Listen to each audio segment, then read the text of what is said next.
மாநில அரசுக்கு சாதிவாரி கணக்கெடுப்பு நடத்த அதிகாரம் இருந்தும் அதை செய்யாமல் முதலமைச்சர் மு.க.ஸ்டாலின் பொய்பேசி வருவதாக பாமக தலைவர் அன்புமணி விமர்சித்துள்ளார்.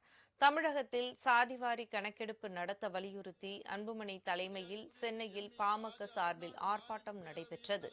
எழும்பூர் ராஜரத்தினம் அரங்கம் அருகே நடைபெற்ற இந்த ஆர்ப்பாட்டத்தில் பாமகவின் அழைப்பை ஏற்று பிஜேபி துணைத் தலைவர் கரு நாகராஜன், அமமுக துணை பொதுச் செயலாளர் செந்தமிழன், நாம் தமிழர் கட்சி ஒருங்கிணைப்பாளர் இயக்குநர் களஞ்சியம், புரட்சி பாரதம் கட்சி தலைவர் பூவை ஜெகன்மூர்த்தி, தமாக துணைத் தலைவர் ராமன் உள்ளிட்ட பல்வேறு கட்சிகள் மற்றும் சமுதாய அமைப்பின் நிர்வாகிகள் கலந்து கொண்டனர்.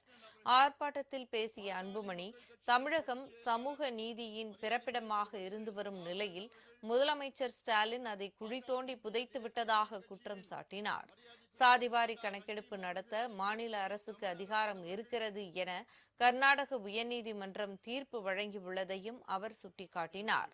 ஆனால் மாநில அரசுக்கு அதிகாரம் இல்லை என முதலமைச்சர் ஸ்டாலின் தொடர்ந்து பொய்பேசி வருவதாகவும் அன்புமணி குற்றம் சாட்டினார்.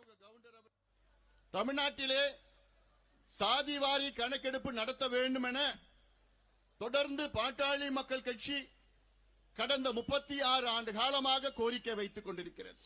ஆனால் திமுக அரசு, குறிப்பாக முதலமைச்சர் ஸ்டாலின் அவர்கள் தொடர்ந்து பொய்களை சொல்லி வருகிறார்கள். மத்திய அரசு தான் எடுக்க வேண்டும், தமிழ்நாடு அரசுக்கு அதிகாரம் இல்லை என்று. இதை எடுத்தாலும் நீதிமன்றங்கள் இதை தடை செய்து விடுவார்கள் என்று. முதலமைச்சர் ஸ்டாலின் அவர்களே, உங்கள் பொய்கள் எடுபடாது. தமிழக மக்கள் தெளிவாக இருக்கின்றார்கள். இன்னும் உங்களுடைய ஆட்சி இன்னும் 2 மாதம்தான். அதன் பிறகு எங்கள் ஆட்சி வரும்.